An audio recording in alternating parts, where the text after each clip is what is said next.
Good morning from Bacalar. My name is Ian. I'm known as WanderBeard around these parts. And today we're in the wonderful little town of Bacalar, my final destination here in Mexico after many, many months, many, many cities, and many, many tacos.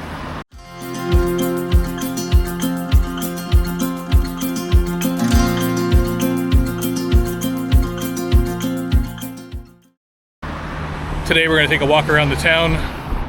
We're going to check out the famous Lagoon of the Seven Blues that's here. We're going to take a little walk up around the perimeter of the town, show you the downtown area, and I'm also going to give you a review of where I'm staying here in Bacalar. Been here for just over about 36 hours, about a day and a half now. Yesterday I used my day to get some work done and just kind of get caught up on some things, and that's all done. So today we're out and we're gonna go for a walk. It's a little cloudy and overcast here today, much the same as yesterday, but I think it's gonna hold off, and if it doesn't, I have a rain poncho with me anyway, so we should be good to go. So first things first, let's go get some breakfast. I saw a little place up the road here that looked really good, and it's only a couple of blocks really from where I'm staying, so let's go check that out first.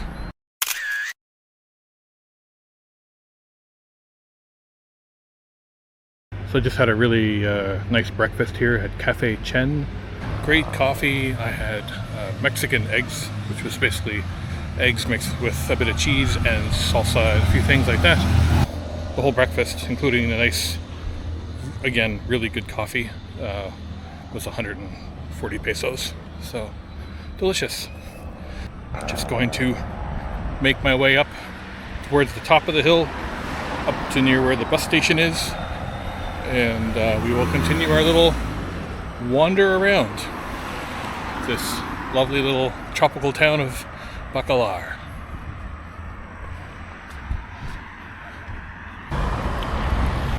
So I've just made my way up to the top of the hill here in Bacalar. We're just up here sort of where the highway is. So this highway runs kind of all the way up through Quintana Roo state, and this would continue up through to Tulum and Playa del Carmen and so on. And this way, if you continue along this way, which is where we will be heading in a couple of days, this will actually take you right down to Belize. So there's, for reference point, there's the bus stop ADO right there. You can just sort of see the sign that way.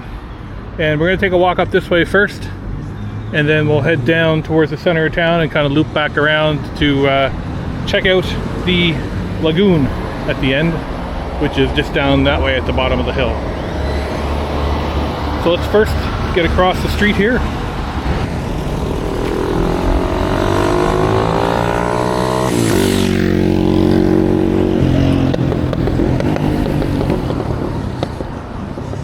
So as is often the case with a lot of these sort of tourist style towns, you get a real separation between the downtown tourist area with all the high-end fancy restaurants, and then if you come up a little way up to where I am here, you get a lot more of the local places, which probably has way better food at way better prices, and it's a bit more authentic, and you'll probably enjoy it more. A bit of a more fun experience to try and go places you're not really comfortable with or want to try something different. Just go for it. It's the worst that can happen. It smells really good up here too. There's a chicken place over there that's actually cooking barbecue chicken, and I just had breakfast and I'm hungry for that already. So I'm just kind of wandering my way down through town here a little bit. So Bacalar, a bit of the history, was originally founded as a Mayan city in about 415 AD. It was originally called Sian Khan Bacalar, I believe is how you pronounce it. I'll put it on the screen, of course. I probably butchered it. Until the Spanish arrived in the 1500s, it survived as part of the Mayan Empire. Once the Spanish came, they established the town of Bacalar in the 1500s, and it's been here ever since. So now it's a town that feels ripe for a lot of development in the near future. I think that it's one of those places that as people continue down the Mayan Riviera, so they go from, you know, Cancun down to Playa del Carmen, down to Tulum, and then once you get below Tulum, this is sort of the next stop. And it's a bit different in that it's actually away from the coast. It's actually sitting on that lagoon, as I mentioned earlier. So it really feels like, you know, there's a lot of development down near the lagoon, and you've got the rest of the town on top of that. But it feels like there's going to be a major shift here probably in the next 5 to 10 years. That'll make the city look quite different from what it does today. One of the things I was hoping to get done here in Bacalar is get out to the new ruins that just opened outside the city called Ichkabal. They just opened to the public 2 weeks ago, and so I was just up at the main street there, and I was trying to find out some information on how to get out there, and everyone seems to tell me the same thing, that it is taxi only. There's no colectivos that run out there, and the taxi guy that I talked to gave me an initial quote of 1,200 pesos, which is the return, and includes him hanging around up there for 2 hours while you go and wander about. So that works out to about $60 US for the return trip, which isn't ludicrous, but it's a lot more than a colectivo would be if they existed, which would be like $3. So that's something I have to take into consideration and weigh the options of not going at all and missing it, or paying the 60 or so US dollars for the taxi up there and back for the day. So we're just heading down here sort of into the main downtown area here in Bacalar. We're at the Casa de la Cultura, and this is a great spot to come and check out some of the history of the area. There's an art exhibit inside, and the best part is it's free. They actually have an art exhibit here at the moment for Joseas, Montalvo, Yama.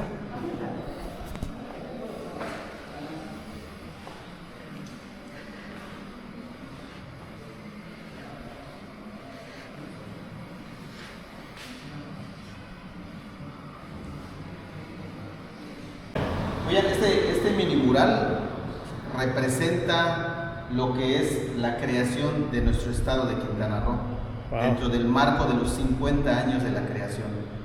Su amigo Joseas Montalvo, Yama, artista plástico de Bacalar, aquí doy a conocer lo que es las 3 etapas de la historia de Bacalar, desde la llegada de los mayas prehispánicos, que le ponen por nombre a este lugar Ciancán Bacalar, que significa donde nace el cielo, rodeado de carrizos.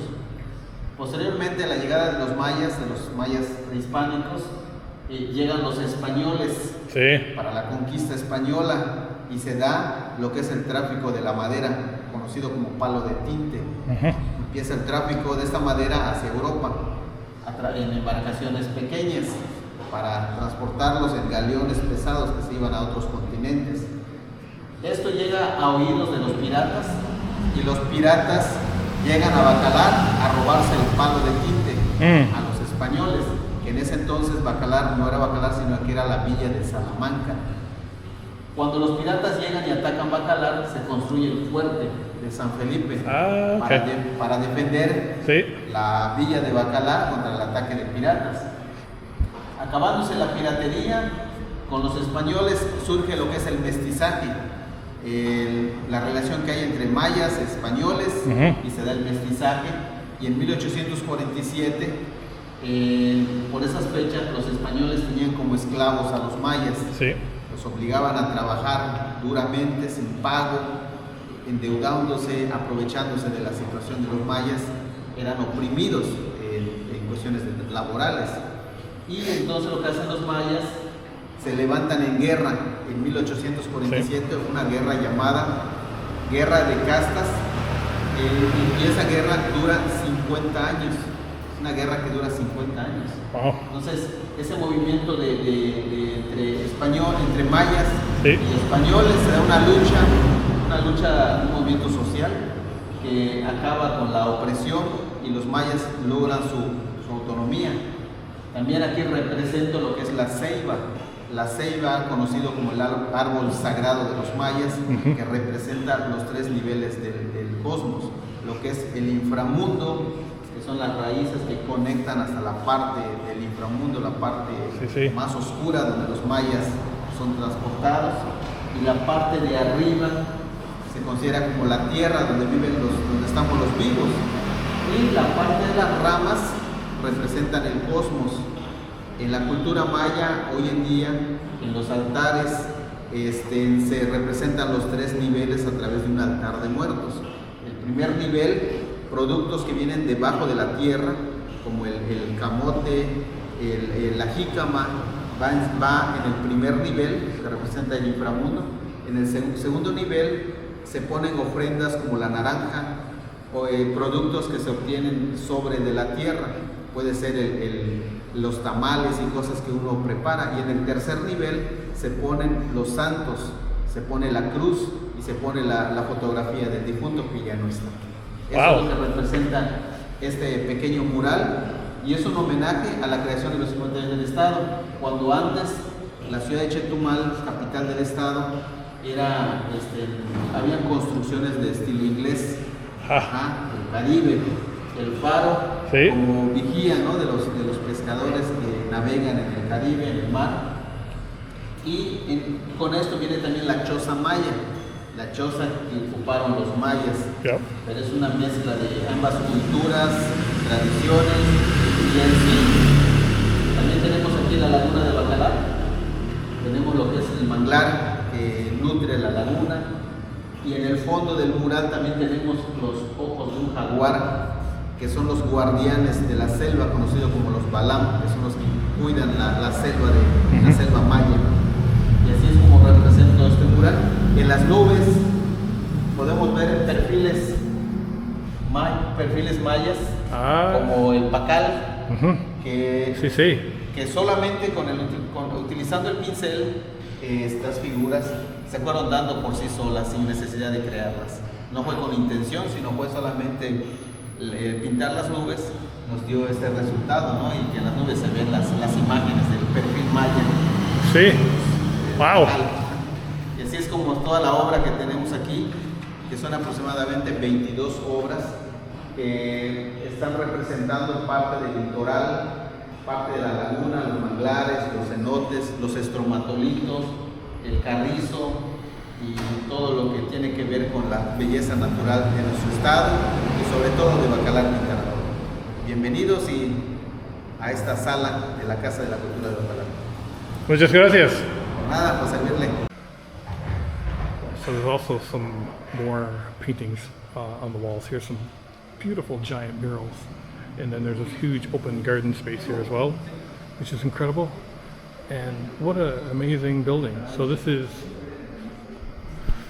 is one of the oldest buildings here in Bacalar, and is now used full-time for this art gallery cultural house. They also have dance exhibitions here and other things like that. So this is a great place to come if you're in Bacalar and you want to come check out some cultural stuff for free. This is the place to come check out. So I'm just taking a little water break here. I'm sitting down in this little park near where the market is supposed to be in these buildings. But there's only one or two vendors up there, so I'm not going to bother doing that. I am going to head from here, however, down to the fortress that's near the water, which was built by the Spaniards in the 1700s after pirates came and sacked the city, I believe around 1729 or something like that.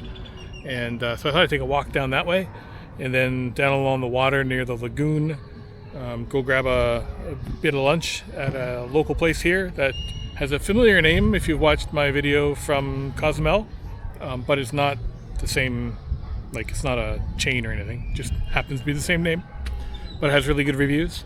And then finally we'll take a walk down to the Ecopark entrance to the lagoon, where we can go out over the water and have a look around there too. So So far the rain has held off, other than a few little dribbles here and there, but so far so good. Great little town, pretty laid back and quiet, which is kind of nice. But I do think that, yeah, from what I've seen here, based on what's down near the water and all the development that's going on down there, I would say that this is another place along this Mayan Riviera that's probably going to be much bigger and much busier within the next 5 to 10 years here in Mexico. But it's a beautiful spot, and yeah, let's continue along our little wander here and go down and check out the fortress. Just a couple blocks from where that market was, and there's a few stalls here actually selling fresh fruit and things like that, and a couple little local restaurants if you're looking for something to check out. There's a place here on my left. It's got a torta and a Coca-Cola for 65 pesos, which is pretty good.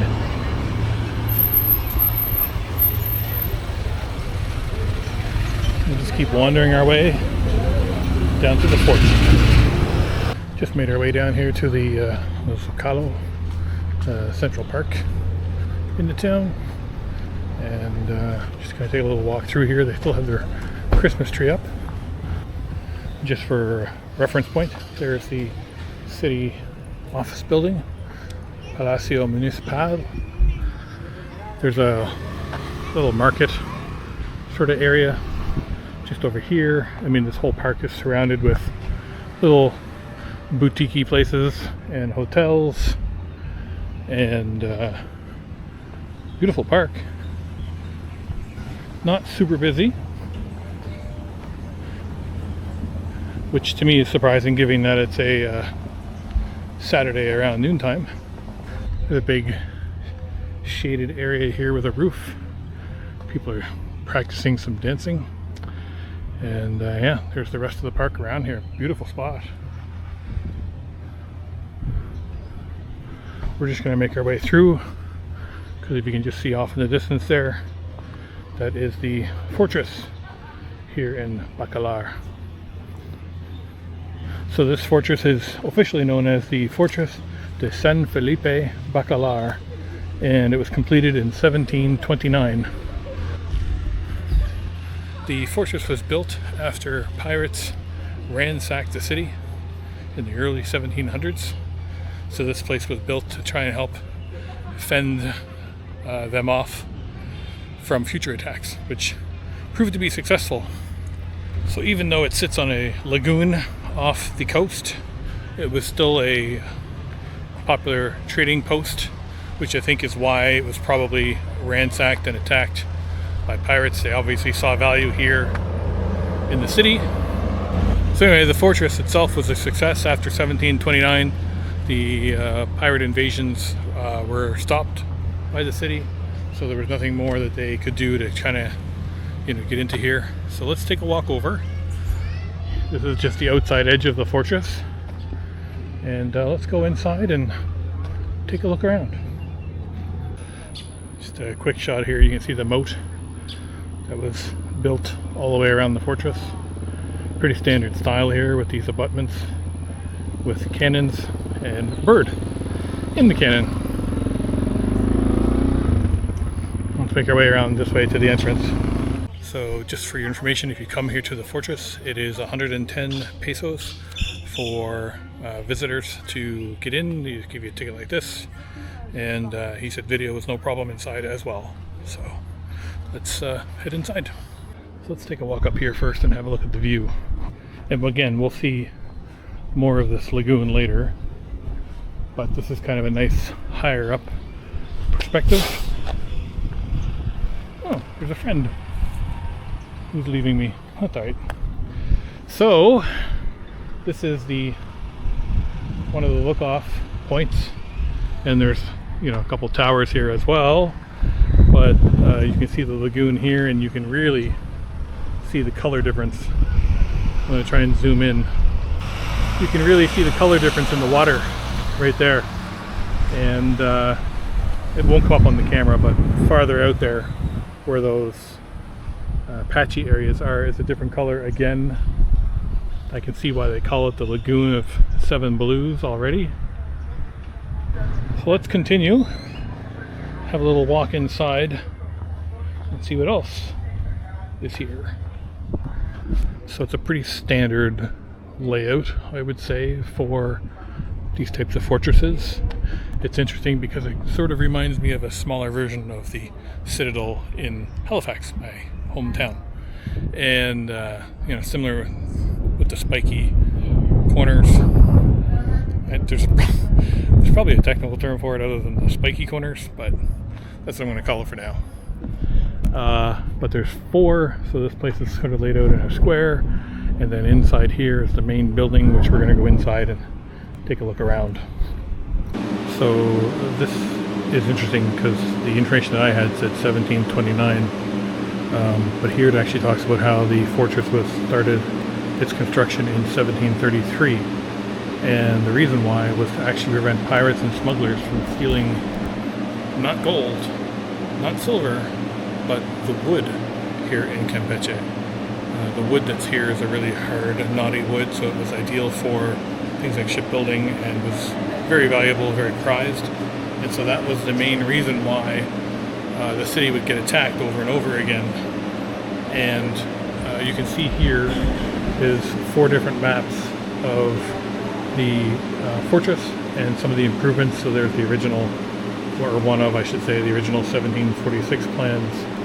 And then, 1751, 72, and 1798, when they added different sections to the building. So, at its height, this building had 24 cannons on it, poised around the perimeter to prevent any kind of invasion.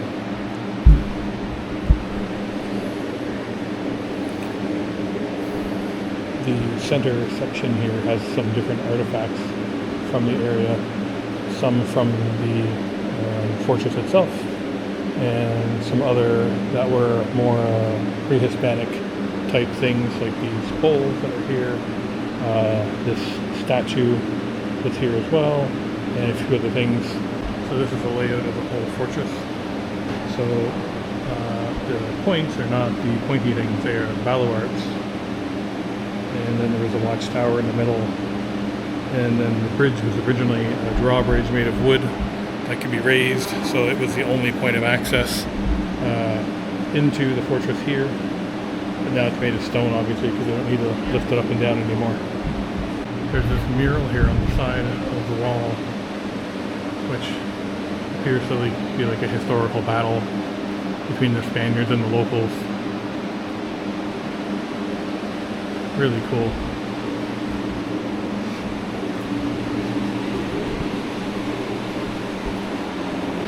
And of course, like everything else in the Caribbean, piracy was a big part of this area, starting, around the 16th century. And it's interesting seeing some of the names that are here because they are almost revered in other parts of the world.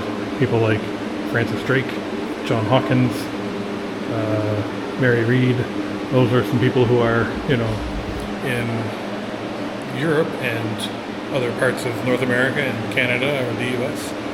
Some of those people are quite famous, almost looked upon as heroes, whereas here they were seen as pirates coming to try and plunder the city and raise the towns and do whatever they could to, make a small fortune off the backs of those who were already living here. It's interesting to see the parallels and the different ways that look at that. I don't know if I can get the whole way around or not, but let's have a look and see. One of the things that was mentioned in there, which I thought was interesting to me, was that the Bacalar oasis area here with the lagoon and stuff appears isolated from the ocean. However, it was saying in there during the rainy season it actually floods enough that you could get small boats from the ocean into here, which would make it an even more interesting place for pirates and things like that, because it's so much farther inshore. It gives you a base of operations. And here again, just another vantage point from the lagoon. And you see there's the park that's here that we walked through earlier, continues down through. There's like almost like a theater in the round here, and of course the Bacalar city sign is there if you wanted to take your picture with it. Just come over here beside the fortress for a little walk. There's the Bacalar city sign there. and that little roundabout theater that we were looking at. So we're gonna head this way. It is lunchtime, and there's a place down here that I think I'd like to go check out. Though to be honest, there's been no shortage of really great food everywhere I've been, so it's not hard to find somewhere that you're gonna like. But let's walk this way, start making our way up along the side of the Oasis Lagoon, and go get some snacks. So I just talked to a third person about trying to get up to Ichkabal ruins, and he basically said the same thing, like it's so new, it's only been open 3 weeks to the public, that there's no real way to get there via Colectivo. Taxis, he said, will go for the 1,200 pesos or whatever it is, but it's all dirt road, it's pretty rough. And I asked him about how locals get there, and he said, oh, they're just using their own local bikes or whatever, so there's literally no real easy way to get there. So it's kind of bad news, but he also said it's closed tomorrow, which is Sunday, so I couldn't go tomorrow even if I wanted to, so at least give me some more time to think about what I want to do and maybe go up there on Monday or Tuesday. I'm leaving here on Wednesday, so I have those 2 days to kind of try and figure something out. But anyway, at least the information is consistent at this point, and this guy I think was probably more honest with me than anybody else has been so far. So that was very helpful. So we have arrived at our lunch destination. This is Mr. Taco, but not the same Mr. Taco from Cozumel. So I guess we'll get to compare and see which Mr. Taco is better than the other Mr. Taco. Taco.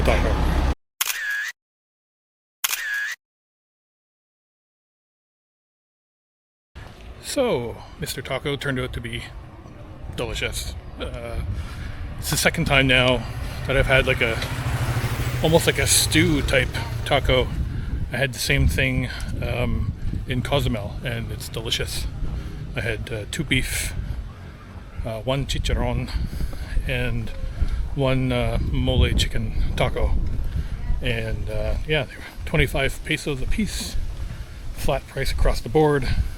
Really, really good. So that'll also be on the map here to kind of show you where it is. Anyway, our last big stop of the day, we're going to take a walk down to the Ecopark here in Bacalar, which allows you to go out and take a walk around over the water. Still very overcast and threatening looking, but the rain has held off so far, which is nice. Bit of a fixer-upper available here in town. Needs a roof and some windows, but probably a paint job. Just down here on the bottom road, heading up to the entrance for the Ecopark. Definitely busier down here. More cars and people and stuff. It is the marquee place to check out here in the town. You can see the signs here for it, but the entrance is just down here.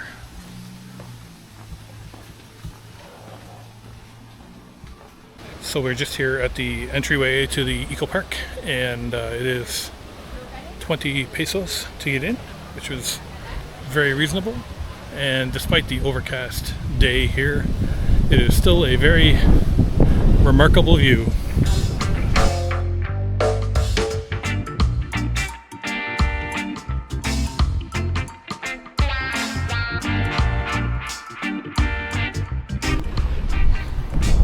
It was interesting saying that there's a sign there warning you about if you see crocodiles to please report them.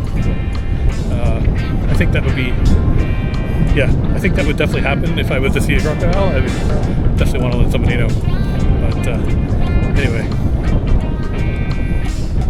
I don't expect to see any today.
coming to Bacalar to come down here and check out this amazing place. This lagoon is stunning, for lack of a better term, and even today on a windy, cooler day, it's still just magnificent. The color of the water and everything.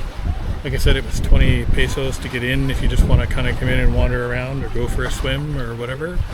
There's lots of tour groups and companies here offering for boats to go out on the lagoon. If you want to do that as well, there's lots of different options, and you should have no problem finding someone to arrange that. But just a breathtaking spot, really, here. And Bacalar is great. I mean, you probably don't need 5 or 6 days like I booked, but you could certainly come here for 2 or 3 days and see everything you want to see and not feel rushed at the same time. And it's a fantastic spot for that. So I can't recommend it enough, especially if you're this far into the Mayan Riviera already. It only makes sense to come down to Bacalar and finish off the route.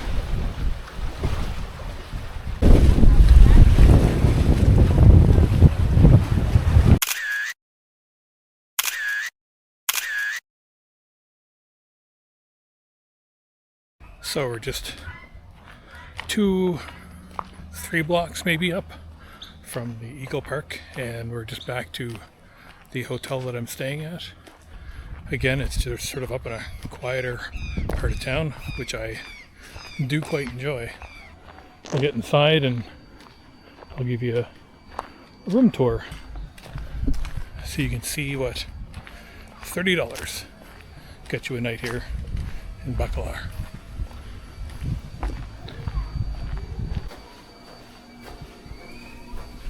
So I'm just around here on the back side.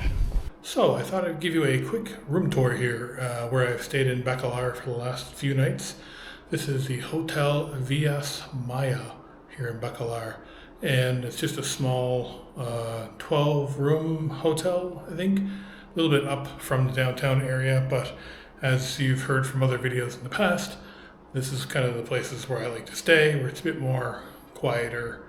Anyway, we had a nice double-size bed here and a bedside table, which I've been using to do some work and stuff off of, and there was also a desk over there with a chair underneath the air conditioner. There was a little desk sort of stand here that I use for clothes and things. I get everything packed up because I'm heading out in the morning. So that was all good. There's a mirror here, of course, and then in here was the bathroom, and pretty standard setup. Nice walk-in shower and the whole bit. This is actually the second room that I had here at Villas Maya.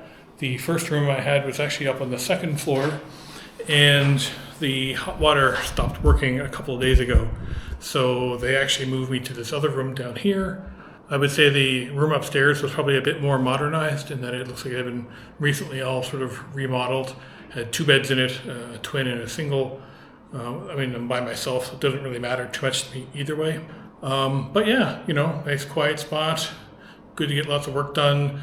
It was only like probably 10 minutes maybe to the downtown kind of restaurant area. And I'm only 5 minutes from the Ecopark, which you've seen in the video as well, which was great. So yeah, great spot. I'll put the information here on the screen.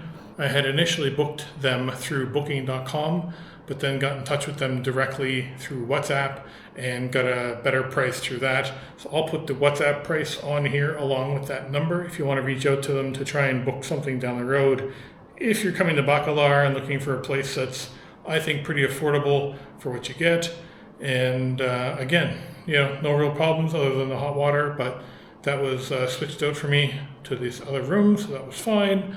My only other real issue was that on the second floor, the Wi-Fi is at the far end of the building on the backside, so the Wi-Fi was a little weak in the room I was initially in. Down here it's been great, and there's a little area up the top of the walkway there on the second floor where there's a table and some chairs, and you're literally right next to the Wi-Fi there. So if you don't mind sitting out on the patio, it was perfect for that. So overall, good experience. Nice place to stay here in Bacalar, and I thought, again, pretty affordable. So thumbs up. So, some final thoughts on Bacalar here. This is my final stop in Mexico finally after 5 months of journey, starting all the way up in Tijuana back at the very end of July on July 31st. I actually crossed the border from San Diego over to Tijuana, and I've been in Mexico pretty well ever since. And it's been an amazing journey. I have visited almost 30 different stops throughout the country over this time. And if you've been following my channel for a while, you'll see that I have over 50. I think I'll have probably around 55 to 56 videos in total from Mexico once I'm done, which is amazing to think about. Bacalar was really nice. It was a great stop. I quite enjoyed the city here. I got a chance to walk around quite a bit and show you some of the different sites here, different parts of the city, up near the highway, which was a bit busier and more industrial, and then down here sort of towards the Lagoon, where a lot more of the touristy kind of area is. And then in between, I thought there was also a nice mixture amongst the city between the tourist area and the local area, which was nice. I would say if you're coming to Bacalar, you probably only need a couple of days really to see all of the sites, including obviously the Lagoon, which is the number one feature here in the city. There's also the fortress, which is downtown. There's lots of restaurants. There's the market. There's that really cool Casa de la Cultura that I saw today with the paintings and that kind of stuff, which was a nice spot. But yeah, really, I would say a couple days is probably more than enough for Bacalar, unless you really want to use it to go explore some other things. One of my biggest disappointments while I'm here, I would say, was I was unable to get up to Ichkabal, the new ruins that just opened about 3 weeks ago near here. The only way to get there was with a taxi, and I talked to several different drivers and different companies and stuff like that, and the cheapest price I found was like 1,200 pesos, which is $60 US and about $85 Canadian. So that would have been, a drive up to the ruins. The driver would have waited for a couple of hours and then driven you back. But I just couldn't justify spending $85 when I've been to so many other ruins throughout Mexico, usually using colectivos that cost 30 or 40 pesos one way. So to me, asking for $60 plus US was just too much. And so maybe in the future, once the area has been opened up a bit more and there's a bit more transportation options, maybe something like that, I'd like to come back and see it, because from the pictures that I saw, it looked really cool, and I actually had booked extra days here with the purpose of going there to see it, but it just was impossible. But overall, a good stop. I quite enjoyed Bacalar and checking out the Lagoon and the local town. I would say that as a whole, Quintana Roo state has been, the highest of highs and the lowest of lows, between Holbox and Playa del Carmen being really great, and Cozumel being a great surprise. And, then there's the downside of Cancun and the difficulty I had with that city. The Hochmahart Hotel was a beautiful place that I had a video feature there on as well. And overall, a great experience to come down through the Mayan Riviera and see everything. You'll see in my video from Tulum, if you haven't watched it already, that I was pretty disappointed with the ruins in Tulum. And I think the town itself is probably at the point where it's near its breaking point, I think in some ways, with the amount of tourists and those types of things that are going on there right now. But overall, there are plenty of places along the Mayan Riviera that if you do come here and you want to explore some parts of it that maybe aren't so common, or commonly visited, maybe is a better way to put it. There's definitely lots of places for that too. But that's it. After, like I said, so many months and so many stops and so many tacos and so many wonderful people and places in history and everything, Mexico has been a wonderful country to visit. And I hope that some of my videos have shown people that what you see in the news and what you read in online and that kind of stuff. That's not what Mexico's about. Yes, Mexico has issues. Everywhere has issues. There's issues back home in Canada, where I'm from. There's issues in the United States. There's issues in every country.